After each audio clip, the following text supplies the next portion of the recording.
I pledge allegiance to the flag of the United States of America and to the republic for which it stands, one nation, under God, indivisible, with liberty and justice for all. Welcome everybody to the February 12th Board of Aldermen meeting. If not, please take an opportunity to sign in. Could we have a roll call, please? Yes. Alderman Smith. Present. Alderman Willard. Present. Alderman King. Present. Alderman Lancaster. Present. Alderman Hall. Alderman Swatch. Present. Mayor Baird. Present. Thank you. Mr. Mayor, you have a seat. That's outstanding. Madam Administrator, do we have any changes? I do not have any amendments to the agenda.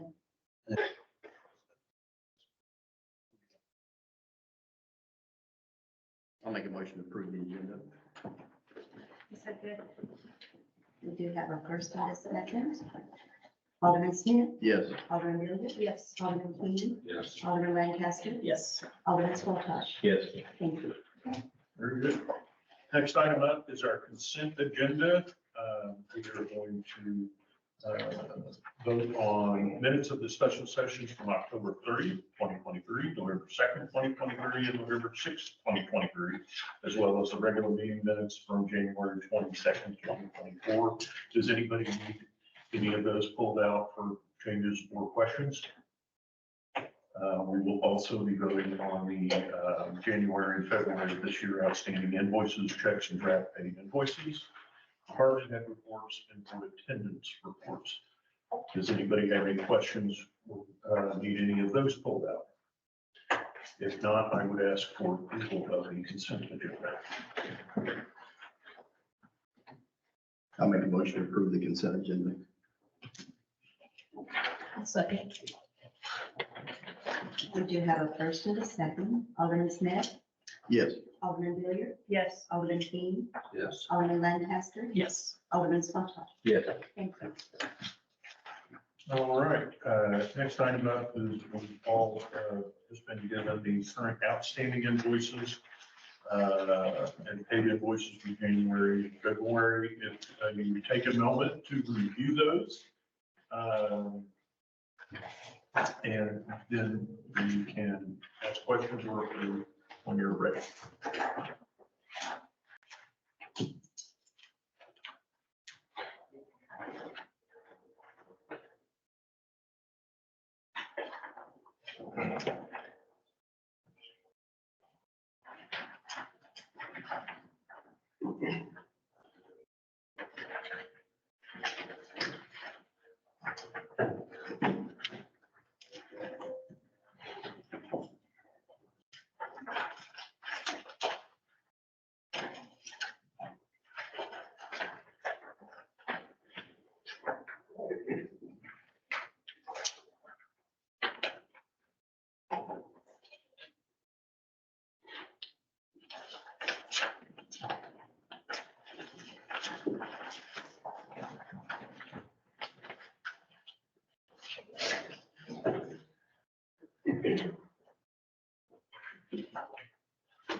All right, if we've all had a chance to review them, are there any questions regarding these outstanding invoices?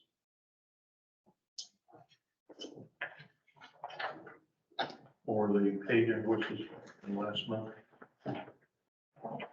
We've actually approval here. Then to approve the invoices from January to February. I'll second. We do have a first and a second. Alderman Smith, Yes. Alderman Willard, Yes. Alderman Keenan, Yes. Alderman Lancaster, Yes. Alderman Swatch. Yes. Thank you. Very good, thank you. Item number 5, citizen input. If there is anybody that has something to, an opinion to express, please step forward, state your name and address, and we'd love to hear from you. Hello, my name is Angie Wilson, 107 Ridgeview Drive.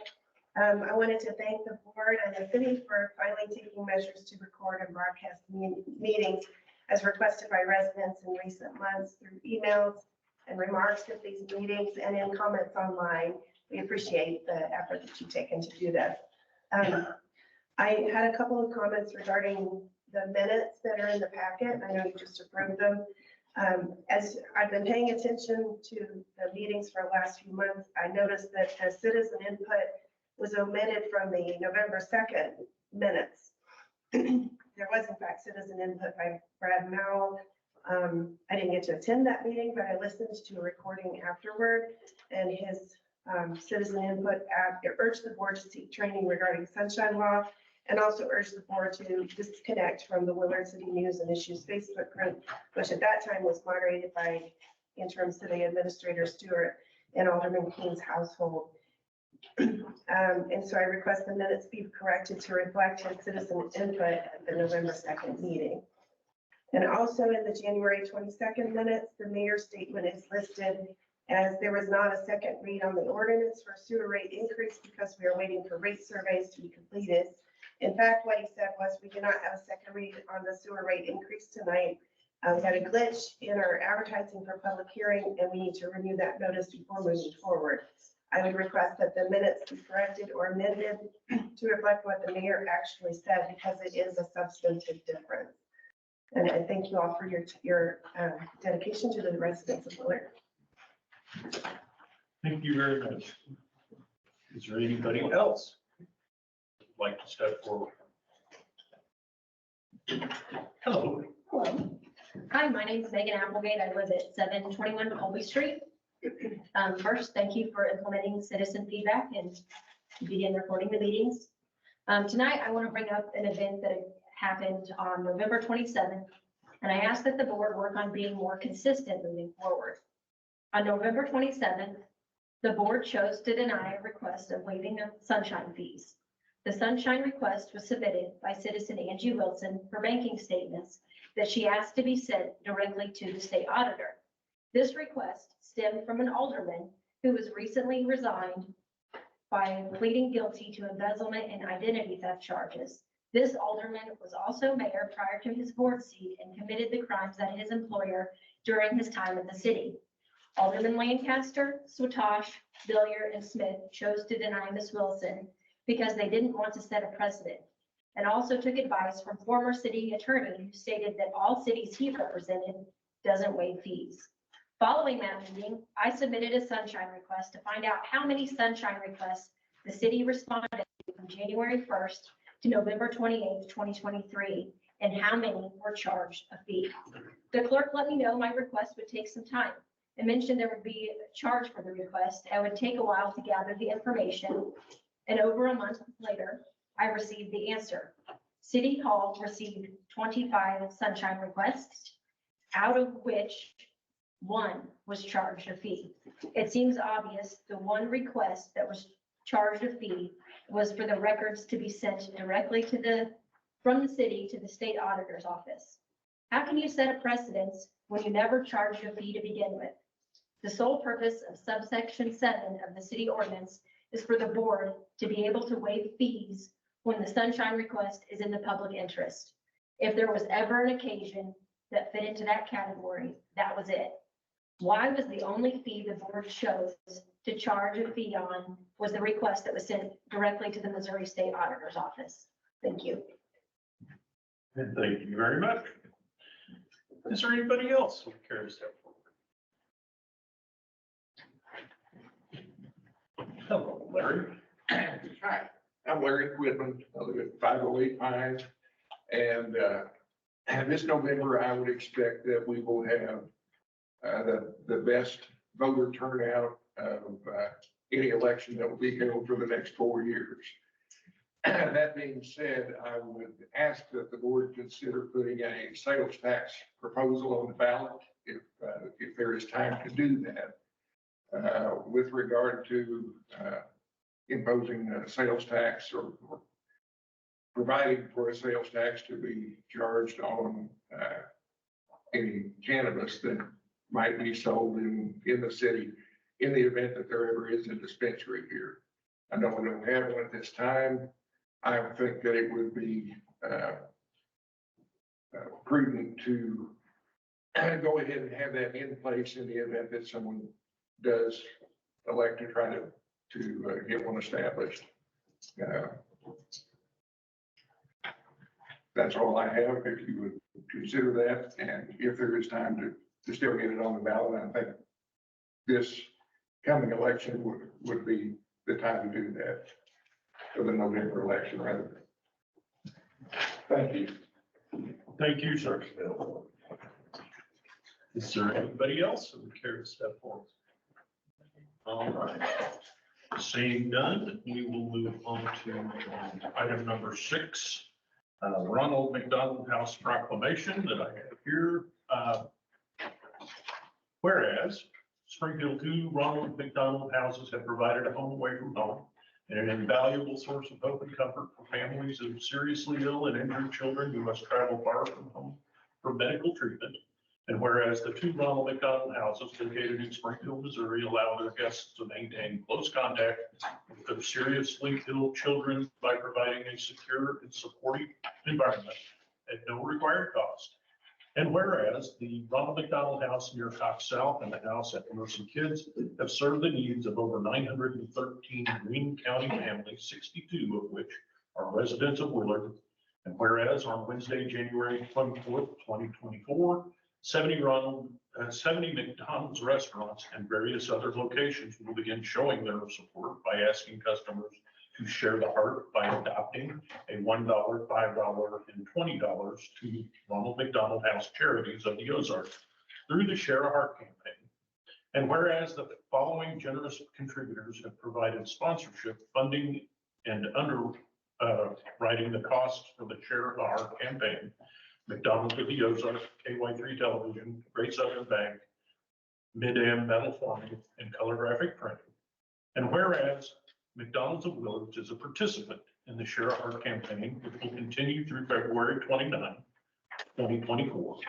Now, therefore, I, Sam Baird, Mayor of the City of Willard, Missouri, do hereby proclaim February 12th through February 18th, 2024 as Ronald McDonald House Week.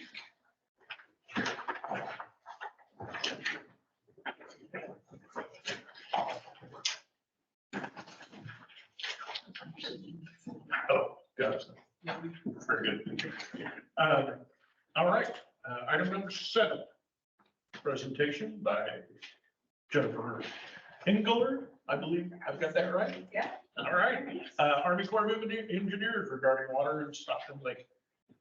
Okay, so actually, I'm gonna kind of preface her just a little bit. I appreciate her coming down, just to kind of give you board members a review of where we are with this Stockton water situation. A nonprofit called Tri-State Water was set up in 2003, and it involved finding alternative water sources for multiple parts of multiple states.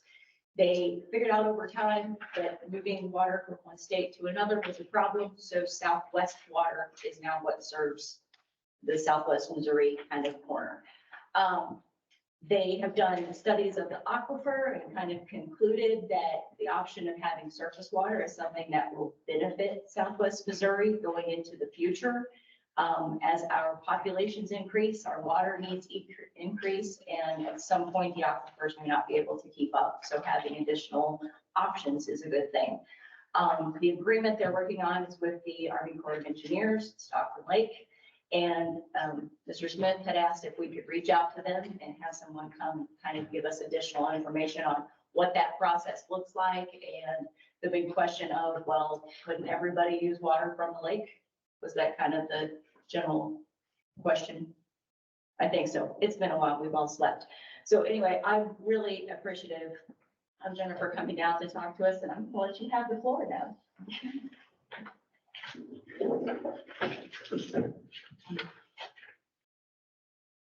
Yeah, my name's Jennifer Hengler. I'm from the Kansas City District Corps of Engineers, and I've been the project manager of the Stockton Lake Water Supply Storage Reallocation since 2015 when it was originally initiated. So it's been going on for quite a while, mainly because water supply storage reallocations are complex and require quite a bit of analysis and technical work. I guess I'll kind of start from the beginning of how reallocation studies come about, and then where we're at now with the current water supply reallocation study, and then what it would take to do a new one or something else. So for our water supply reallocation studies, a user submits a letter of interest to us, and then we take that letter of interest that includes, what is the need for the water, and does that entity have the ability to pay for the storage?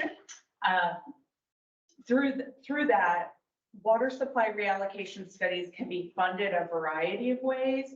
The way some of them are funded by a 50-50 cost share, meaning the user pays 50% of the study costs.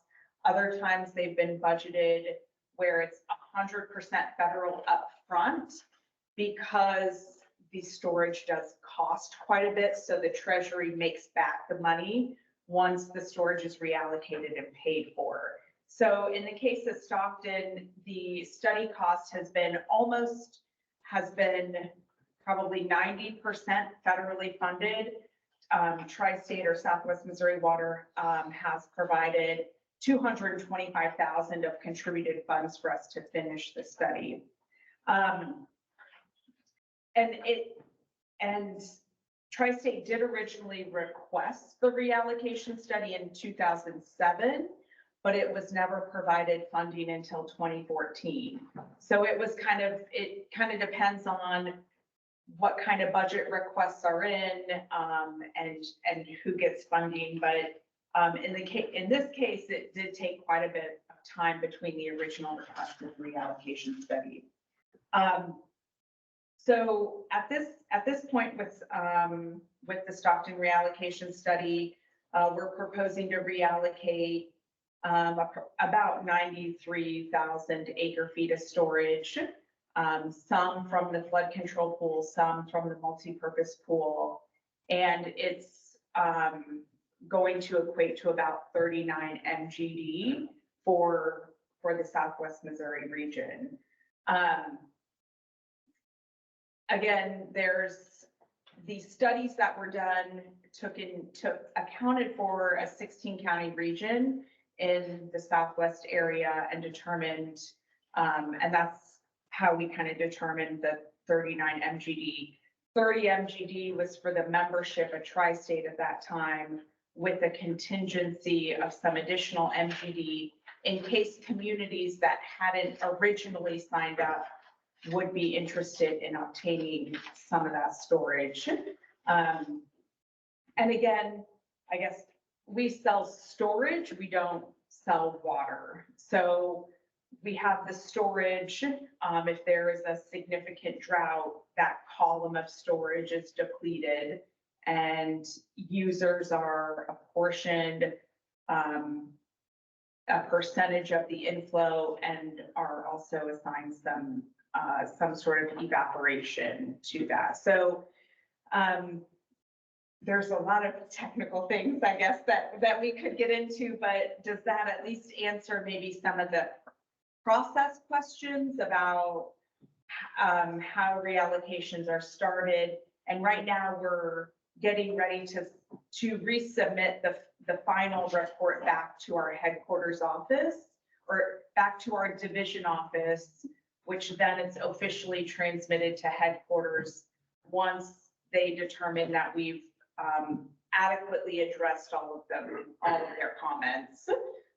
So we're nearing the end, and then the report is transmitted from our headquarters office to the Assistant Secretary of the Army for Civil Works, who has the ultimate decision about approving or denying the Stockton Lake reallocation recommended plan.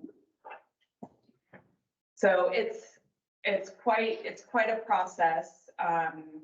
And so if a new user were to be interested in storage, we would have to start the process all over. And the complexities of the project depend on, how much storage the user is seeking. But at this time, because I would say, I haven't spoken to anyone at headquarters, but because this reallocation was, intended to cover, Southwest Missouri water, and a contingency so that if other communities wanted to join, we wouldn't have to do another whole reallocation study. So that's kind of how it was set up. If we were to get a new request from a new user wanting their own storage, it could be a while before funding's provided, given the fact that this reallocation is taking place now. So was that too much? Not enough. So one of the questions and something that I don't know if was clear before is because this is called a reallocation, because this is water that's already slated to leave the lake. It's a matter of saying who gets to benefit from that, whether it just goes down the river or whether it's shipped to. Right. So right now, the multi-purpose pool serves hydropower, recreation, fish and wildlife. So instead of being slated for more specifically, maybe hydropower, now it's going to be slated for water supply. So it is decreasing the availability of storage for hydropower generation. So yeah, that's why we call it a reallocation. We think of it as kind of, there's the big bathtub, I guess, if you will, but then we have, different columns of storage within that multi-purpose pool that are allotted to certain activities. Some reservoirs that we have even have special column of water just for water quality. So water that we know that needs to go downstream to be released, it has its own kind of column of storage. So you said in times of drought, there would be a proportional allocation of the storage. Would that proportion be a piece of the overall pie of the people that are participating? For instance, if Willard's overall portion was 2%, does that mean that we would get 2% of the inflow in that time of drought? So I think from the core standpoint, because our contract would be with the Joint Municipal Utility Commission, we would tell them this is where the storage percentages are, and then it would be their job to further subdivide that depending on who has. And would that be something that would be a contractual obligation, or do they have the ability to make an arbitrary decision as to who gets what? That would be a better question for Roddy, I would think. So because as I understand it, they're going to have sub-agreements with all the different municipalities or whoever is purchasing water, I would think it would be addressed in that sub-agreement. And I will say, I mean, the storage that we have identified in the report, I mean, for 39 MGD, the cost of that storage is about $46 million. So, but I do know that Southwest Missouri Water is also working with some attorneys that know water supply very well that are advocating for a lesser price for that storage for the region. So you said that other municipalities would have the option to come on board at some point, correct? That's my understanding, and how they structure that, I'm not sure how they're gonna structure that. So if we pay X for whatever portion we would receive, and other municipalities were to come on board, would that be a decrease in what we would receive, or would we get a refund on the lesser amount of water that is?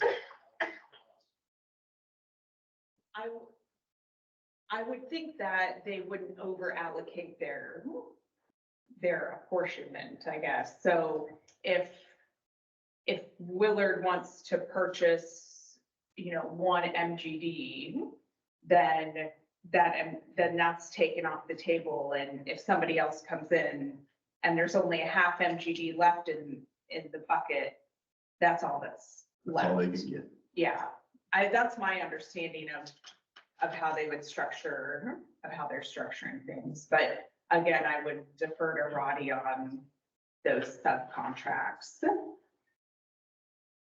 And I think that's consistent with the way that Roddy explained it, is that the members of Southwest Water up front at this point, they're locking in their percentage of the allocation. So if there are any portions of that are left, those could be bought into by other communities down the road. However, whatever we have locked in for ourselves, it is for us. Yeah. It can't be. And can you refresh our memory, if you can? Who comprises the membership of this not-for-profit? And do we have any representation on that board? Do we currently have a? Would we, if we were to participate? Yes, yes. That is my understanding, is that when we participated before, we had a voice at the table. And then in stepping away, we've kind of been cut out of that loop, but the opportunity to come back to the table and be a part of that, the beginning, when the allocation is first determined, is that window is really short. We need to do that in the next month or so, or the opportunity will go to the end of the waiting list if it ever comes to that point and we decide we want back in. And do we pay only if we receive, or do we pay, are we obligated to pay if we never receive water from Stockton Lake? So it is, and I will have to review the contract on this. It is an annual payment that we make as being part of Southwest Water now. Mhm. And that is what has helped to pay for the allocation studies and all of the reviews that have had to be done up to this point. Once that is established, then as a group, we would each have our portion to pay towards the pipeline that would need to be built in order to transport the water. So, And that would be like the annual thing that we're doing now, it would be over time. Justin may want to weigh in on this, because I know he gave a presentation about our current situation with our wells that we have. If we make these payments for the next 5 years, or 6 years, or 10 years to build the infrastructure, whatever, and we don't use the water, or we don't need the water, we just keep making that payment every year. What I have looked at, if looking into a point where our region needs more water and certain portions of the aquifer, and maybe Jennifer knows more of this than I do, but I think the lake is more your expertise, is certain portions of the aquifer may have a harder time providing for the municipal growth over the next 10 or 20 or 30 years. So if out west, when one community has more water than they need, there is a saleable commodity that they're able to sell to someone else. So it is my understanding, if that same water law is applied here or something very similar to it, then if we have this portion of the allocation that is ours, but we don't need it, someone else within the Southwest Water Group who might need more than what they had signed on for could actually purchase it from us, which at that point could offset our cost up until a point where we do need it, but then it is still ours. So we could stop selling it elsewhere if it got to a point where we needed to use it. That was my understanding as well. It's like you lock it in now, and if you don't need it, then you could maybe sell some of it back, or that's the way I understood Roddy Okay. to explain Thank it you. as well. Yeah. So in a manner of speaking, then this is similar to an insurance policy. Yes. But if we don't need it, we can sell it to somebody else. So what, go ahead. Well, I had a question about the storage. In a drought, you're selling storage, but it's not necessarily a guaranteed amount depending on drought. Correct, but the amount of storage that we are reallocating is expected to, it has accounted for the drought of the 50s, the worst drought up to this point. And that amount of water is expected to yield 39 MGD if there were another 50s style drought. So, so that's the type of drought that we're planning for. And that was a 3-year drought, if I recall. I think that's right, yeah. Okay, so you're not guaranteeing anything, but under most circumstances, we're covered.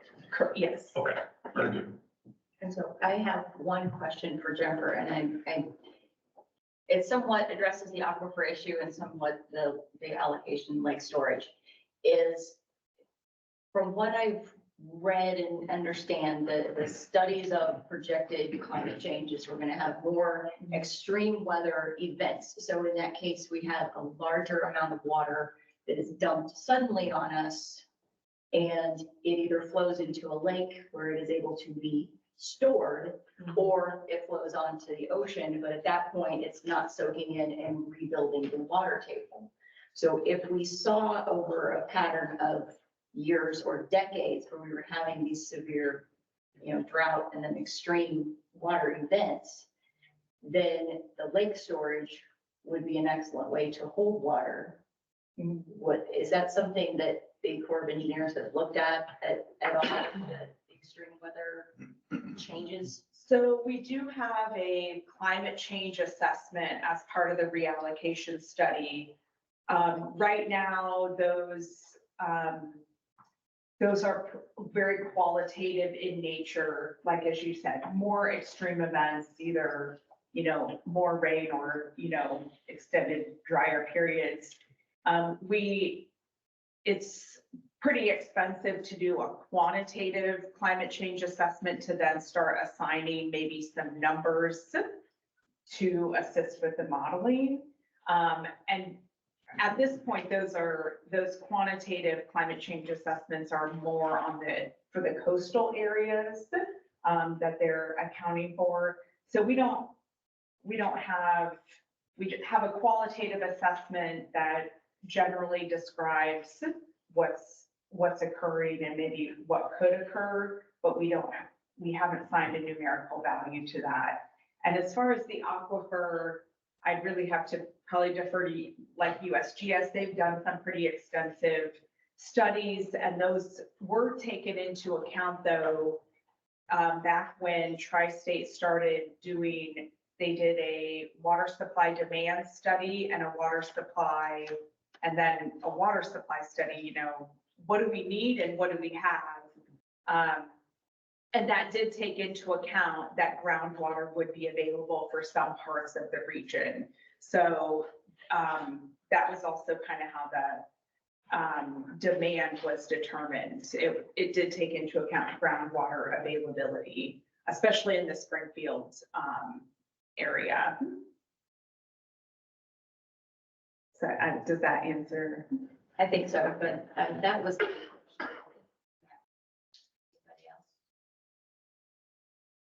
And just to refresh, do you have a list of the current members of the Southwest Water? And I don't have it right Right here, here. but it's on my desk. And I'm gonna get I that know to that you. Springfield was one, I believe Republic. I think surrounding Red, companies. Aurora, Joplin, Nixon. Mount Vernon, Nixa, Pierce City. I read through it at one point. Ozark, maybe? I think so, Ozark. And some of the projected pipeline things, the two projections I think that Roddy gave us, but they both have it flowing basically to Willard and then beyond us to Springfield and the others. So by not being a part of it, then we're at the mercy of Springfield as well as some water or some other entity. Quite possibly, if it came to a point where we needed to use it, yeah. And from an infrastructure standpoint, Justin, if this water were to be piped here, I mean, does it go right into our plumbing system, or do we have to have, I'm assuming, some kind of pressurized storage tank somewhere that we would then draw from that we don't have currently? But before that, we have to build a water treatment facility. Since it's surface water, we will have to actually build a water treatment facility before it can ever touch any of our mains. Okay, then. Before it touches our storage, anything. Do you know, Jennifer, have you heard of how any of the other communities intend to address that issue? Because I'm sure not all of them have groundwater treatment in place right now. Yeah, I do. I mean, I think many of them will need to address that because they are only on groundwater right now. So they would have similar issues. I don't know if there, there could be some other federal funding available from like EPA or, other agencies that may be able to, what is the population of Willard? It's just a little over 6,000. 6'4". Okay, so, I feel like there could be opportunities for smaller communities that need infrastructure built, so, I don't know.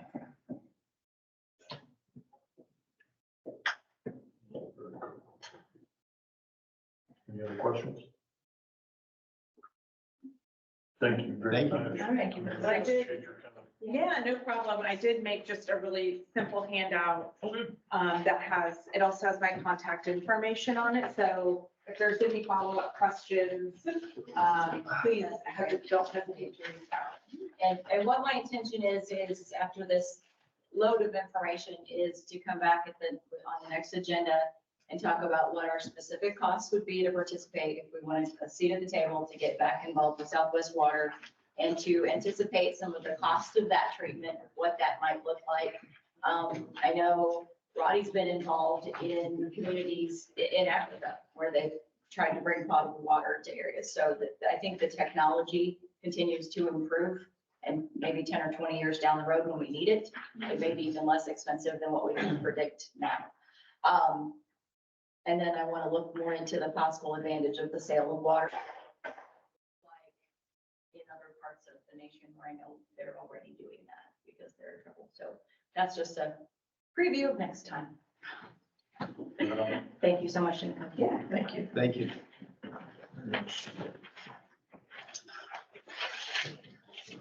All right. Moving on to item number 8, bid approvals for the Parks Department. Mr. Knight, what do you have for us? Thank you. In your packet, I included a summary of the bids in narrative form. My last visit, I presented 3 bids for sandblasting and repainting the pool basin. There were some questions about the variance and cost between the 2 lowest bidders. The difference was about $33,000 in there. I did reach out to those two companies and the answers that they gave, they each gave the same answer. When I reached out to CCIMW out of St. Charles, they said, well, yeah, we don't pay prevailing wage regardless of what the bid costs because we're a union shop and we already pay more than prevailing wage. When I reached out to Mongan, they said, well, we bid in at $73,000, means we don't have to pay prevailing wage, which means it costs us much less to pay our staff to do it. Additionally, he mentioned that they were closer. They're just north of Appleton City. Oh no.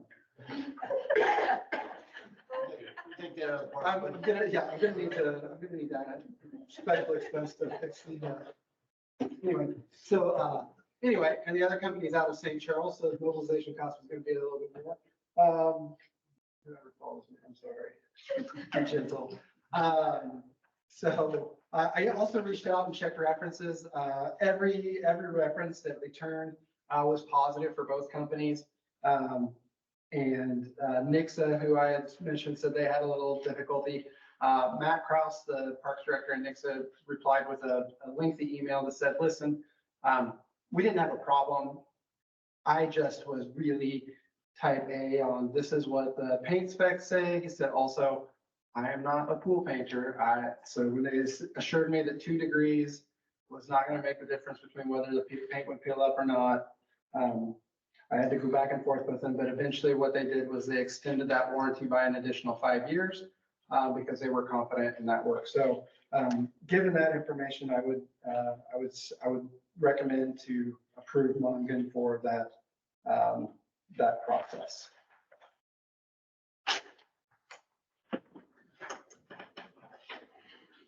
Oh, I know Mr. Hall also asked about the location of Mongan. They are headquartered in Iowa, but they have 3 locations. They have a headquarters in Iowa, an office in Missouri, and an office in Kansas. Very good. Folks, do you have any further thoughts or comments? Does Jason adequately answer your questions and concerns? Then I would entertain a motion to accept the bid recommended from, I believe that was Mongan? Mongan.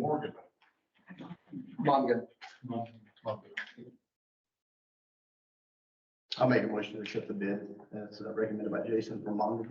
I'll second that.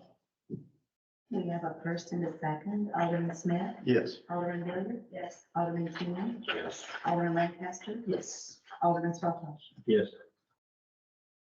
All right, very good. Thank you. And bring your contract back next meeting.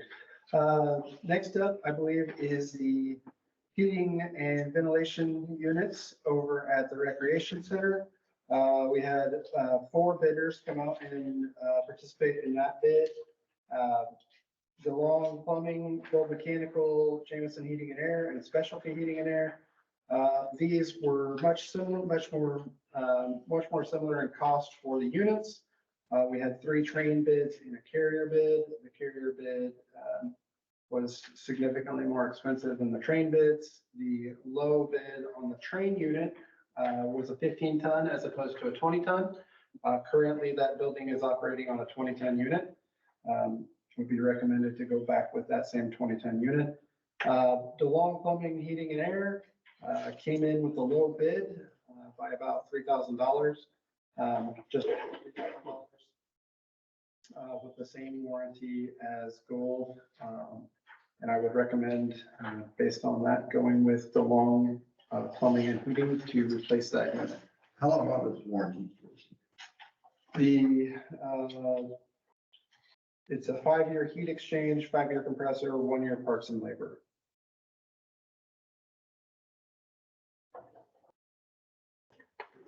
Looked like the carrier had a little. Yeah, the carrier offered a stainless steel heat exchanging option that doubled the warranty from a 10-year to a 20-year.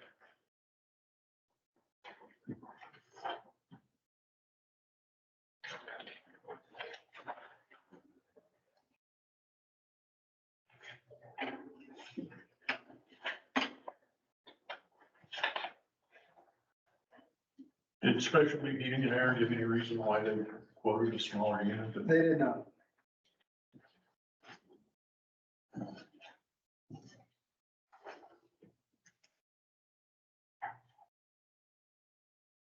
Anybody have any other questions?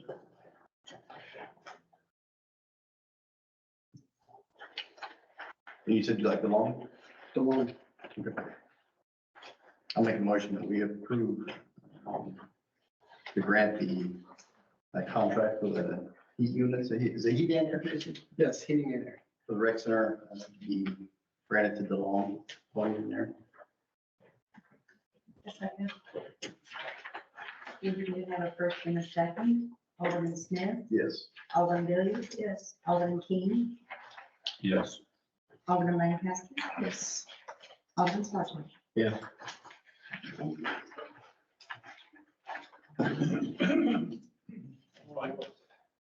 Next up, we have the resurfacing of the baseball fields. This project is to correct some of the drainage issues and standing water to allow games to be played much more quickly after rainfall to avoid prolonging that season. So sent this out to bid, received 4 bids back. The variance on those bids was extreme. The low bid coming in at $7,200 per field was Ross Contracting. A2A Contracting was up next at 56. Prime Contracting came in at 70, and then Byrne and Jones Construction came in at 166,000 for both fields. So Ross Contracting, I contacted them and said, your bid is way off. What's the deal? They said, well, part of it, we only bid one field. We only did the resurfacing of the lower field. So if you're planning on doing both of those, you can double that. And also, they said, went out, looked at it, took some measurements, and I'm confident that I can do it for this. I said, okay, do you have any experience doing this? He said, well, I'm actually finishing up at Drury right now, and I just did Cotty College last week. So they do have experience on upper level fields.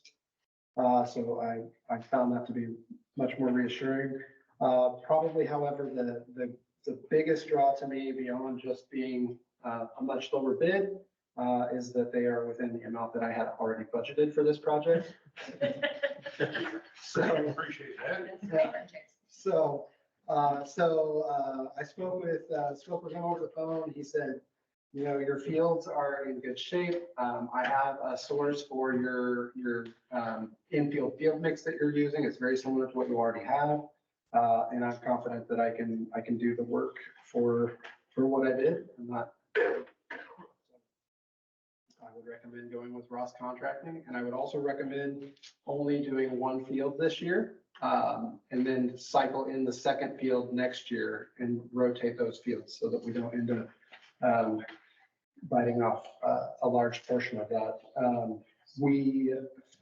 Before COVID, we had been trying to get on an every other year rotation, and then COVID, and we got out of that rotation, and now we really need both fields to be amended, but I think we can stagger them in and absorb that cost a little bit better in the budget. Have you talked to anybody at Drury? I have not. What is Willard's standard for performance bonding? I think it depends on what the project is. I think each bid is individually written for I mean, they have a dollar amount under 50,000 I'm not sure what it is or here. about 50,000. What's our standard performance bonding for our projects? Standing, you mean what our rating is? For, Minimum project size would be, Oh, 10,000 or 10 million. well, that's our insurance. Okay, it boils down like this. You're looking at $7,200 job. You put a big performance bond on it, you gotta pay for it. These people are giving you a reasonable bid based upon their reputations. They tell you they just let work with jury, so they're not doing junk work at jury. It's a grading job. They're not building something that's gonna fail and injure anybody. It's dirt work. So I would recommend you take the the low bid there and move forward with it.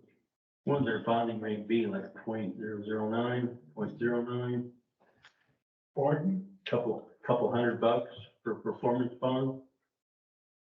Just Well, you have to shop that out. You didn't, I assume you didn't specify, performance bond being part of the contract. It did not.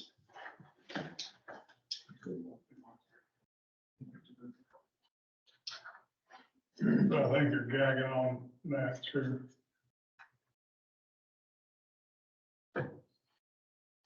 Kind of like what we did with the pool painting, can we get confirmations of We could do, recommendations? yeah, we could do that. On this, the timeline is shorter than the pool, based on weather. But, yeah, we could do that. I feel comfortable at, the last time we had this work performed, it was a $5,600 job. That was again before COVID, but, I feel comfortable at the cost, even, you know, even doing it. This guy did also come recommended by, one of the local, advanced turfists who passed it on, local turf dealer. So that this guy does a lot of their work and they're very pleased with him. Basically, we're giving him one field and do the other later, so Right. worst case scenario, 7,000 is. Right. Yeah, 7,000 is terrible. The other 7,000 down the road. Right, exactly. On a side note, Jason, it's just, Warfield's just, are they for Little League, we're running any adult leagues too? We have tried multiple times to get adult leagues going. We have not been able to get participation from the surrounding area enough to form an adult league. So it's just Little League. Currently, it's just Little League. How many teams do they have? So last session, I think we ended up with 16 or 17 teams. And that's Pee Wee through 12 years. So three years through 12 years.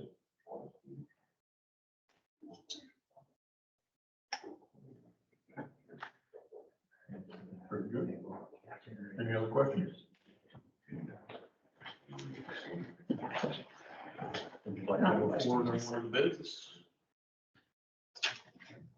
Can I make a motion that we move forward with cross contracting for the fields? Second. You do have a first and a second. Alderman Smith, Yes. Alderman Dillon. Yes. Alderman Key, Yes. Alderman Lancaster, Yes. Alderman Swallow. Yes. Thank you. Thank you very much. Thank you, Jason. Thank you, Jason. Item number 9 is an ordinance authorizing the mayor to accept a proposal and contract with Tyler Technologies for time card software and machines. Okay, so if you all recall the problems we presented before, that we have two different systems that have to work together in order for our time clock system to talk to the payroll system and make sure that all of our people get all of their paid time off appropriately and definitely get their paychecks correctly. That they were not interfacing properly. They were supposed to have and never really did. And then one of them is not being supported and it's getting continually worse. It's resulting in additional labor and to make the corrections and to manually calculate and enter the right things. And that increases the chance of errors, which makes staff uncomfortable again. So their concern over possibly incorrect data is absolutely understandable. So our solution is to go to a new software time clock system, which was not available before. This is through Tyler Technologies, who does almost everything else that we use. Because it is part of the Tyler system, it will integrate properly, and it's designed just to do that. The contract that you have before you, there should be a page towards the end of all these Tyler pages where Carolyn did a great job of making some notes and some calculations. The hardware, because we'll need 5 time clocks, will be the 11,975. And the software for the first year, because there's some programming fees and getting it all set up first, will be 13,260. So for the first year, we're looking at 25,235. After that, the annual maintenance on it will actually, and running of it will be less than what we currently pay for what we're running. What we currently pay is 9,600 a year, give or take. It's based on how many employees we have, and we have to buy usage of it based on blocks of it. Is it 50? Five. So it changes throughout the year, especially with parks when we have kind of an increase in staff and a decrease in staff, but it's coming out to about 9,600 a year. So the new number on that would be 4,610. Of course, they'll raise it, but that's to go with. What we're asking for is a vote to approve an ordinance so that we can enter an agreement with Tyler and get this up and going so we can properly track all the stuff for our staff because they work hard and they deserve it. And it is the best option that we could find to know that it'll work with what we already have. Anybody have questions? Carolyn, you want to add? I know I went fast. It'll actually pay for itself more over 3 years, so. Well, And that's the operational annual savings. correct. Compounding. Did we check to see if current hardware would be compatible or was it not? It will not. Okay. And I assume our attorney has reviewed the contract and signed off on it. Do we have any changes to make, James? I did, we're gonna rewrite the contracts, and this will be contingent upon the contract. Pretty good.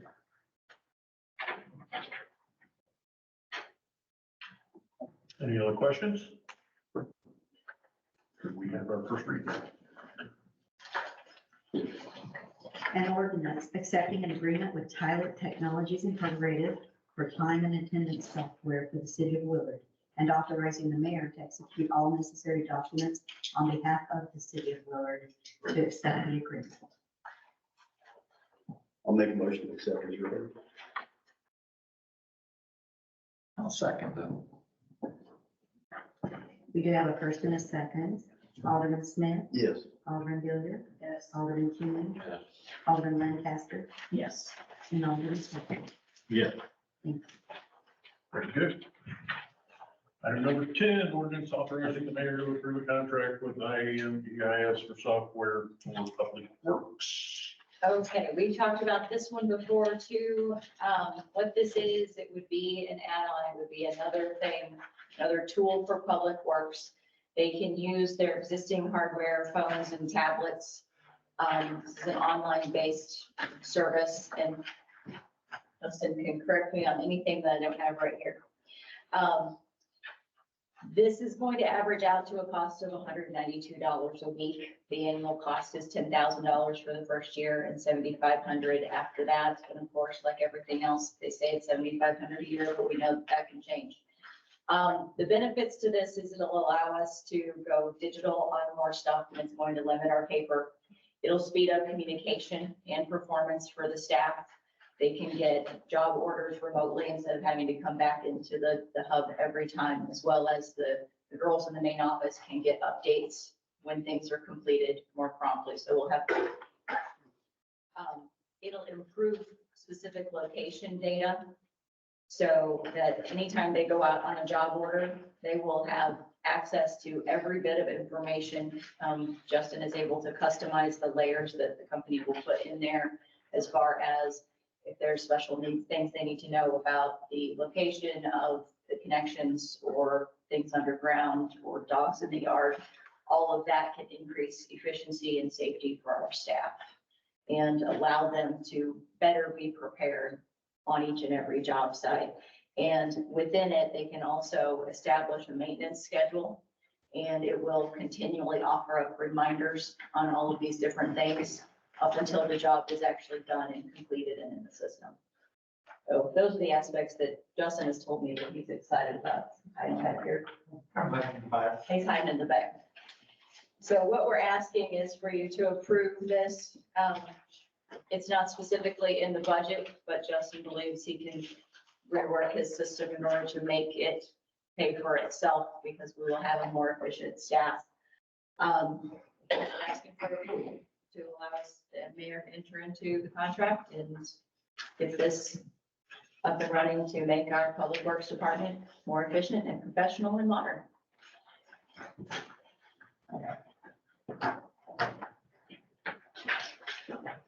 Thoughts and questions?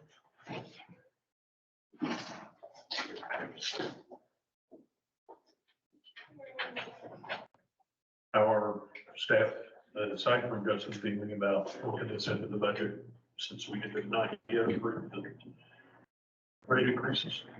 Carolyn, that's you. Did you feel confident that Justin can figure it out? He's gonna have to make some cuts in other areas in order to do it. Have we figured out where those cuts are going to be? Yeah, there's a few things that I can just push back a year. It's like anything in our business, things need to be done, but they don't all have to be done today. Right. So I might have to rearrange my time frame on some projects, but What specifically are we looking at? some of our storage, other options, things like that. Yeah, it's survived this long, it can survive another, another summer. So that's how I make it work. If it allows us to streamline, unfortunately, you never know until something works in this industry until you give it a try. If you don't ever try anything or take any risks, you don't advance and you start to fall behind. So, this could be revolutionary for us. It could be just another software program, but from everyone we've seen, everything we've had them run through, the process with this bill of layers, it would be vastly beneficial for us as far as efficiency and as far as covering the territory that we do. Not only that, the insurance policy that it gives us with some of the projects we've had in the past where people have said, we didn't maintain this, we didn't maintain that. We have an electronic record of when it was done, sent, logged, recorded, photographed, all at our hands.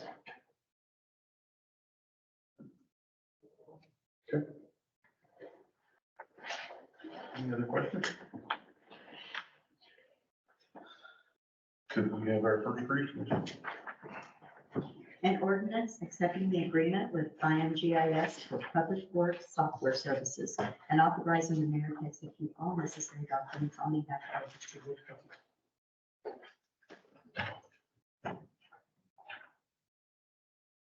I'll make a motion to approve as written. Second.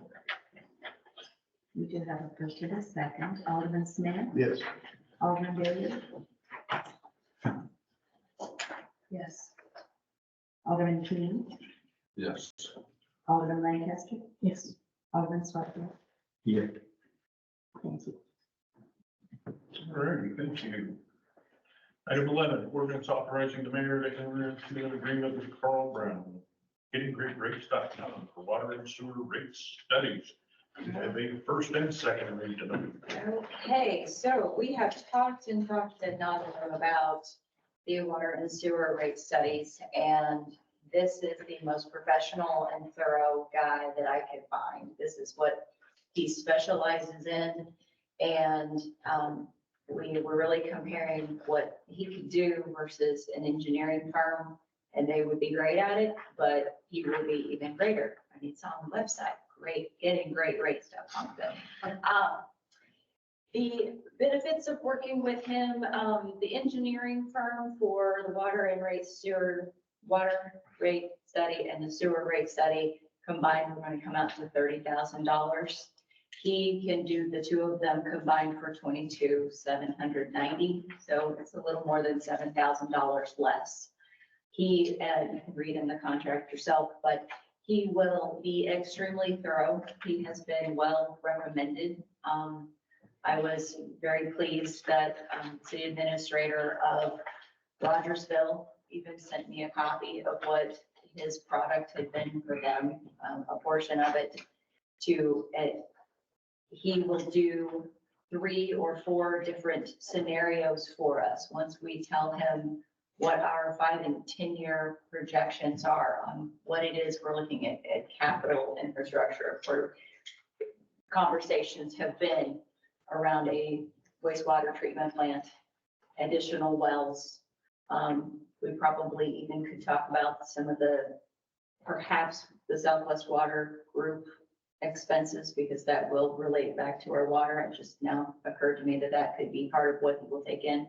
But he will look at what our projected long-term expenses are, plus our maintenance of our system as it grows over this 5 to 10-year period, in order to come up with different scenarios in rate applications, so we can do exactly the thing that the board had talked about, where we're setting in place a projected rate change over a period of multiple years with one ordinance. So there's no surprises. Everything is done well in advance in preparation for the things that we need, and he'll take those deeply into account. If you look at, it says service through number 9, which is on page 4 of 6 in his things. He will work with us typically up to a year to go all the way through the process of where the board passes that ordinance for it until it is exactly what works for us. So if one of his scenarios doesn't work, then he goes back and reworks the numbers. And his goal is to get us back onto a track for a fiscally healthy future for our water and sewer services. He's really not just a numbers guy, he's a consultant.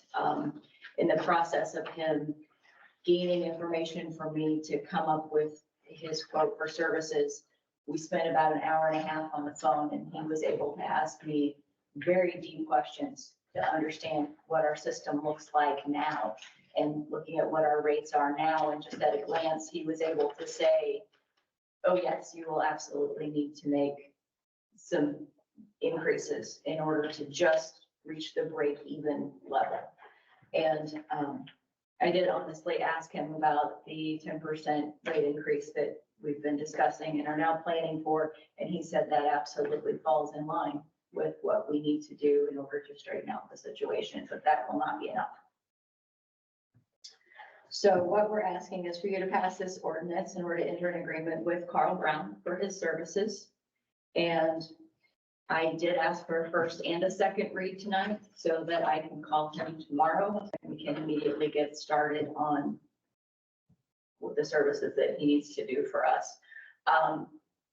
His return of numbers is going to fall within the same general timeline of that 3 to 6 months for both studies that the engineers had suggested, but I do think he'll be much more thorough and with us in the long run. And again, this is his specialty. Anybody have questions?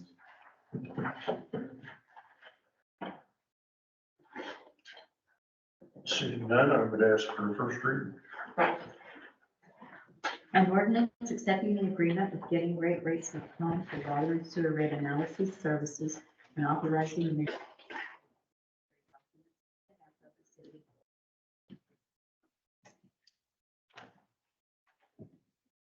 I move to approve the ordinance as written. And I'll second. We have a first and a second. Alderman Smith. Yes. Alderman Willard. Yes. Alderman King. Yes. Alderman Lancaster. Yes. Alderman Spottosh. Yes. Thank you. And the second reading, please. An ordinance accepting the agreement with gettinggreatrates.com for water and sewer rate analysis services and authorizing the mayor to execute all necessary documents on behalf of the City of Willard. Make the motion to approve the ordinance as read. Second. We have a first and a second. Alderman Smith. Yes. Alderman Willard. Yes. Alderman King. Yes. Alderman Lancaster. Yes. Alderman Spottosh. Yes. Thank you.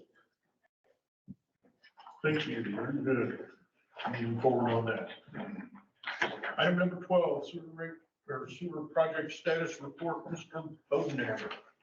Okay, on the 94 lift station in Forest Main, I'll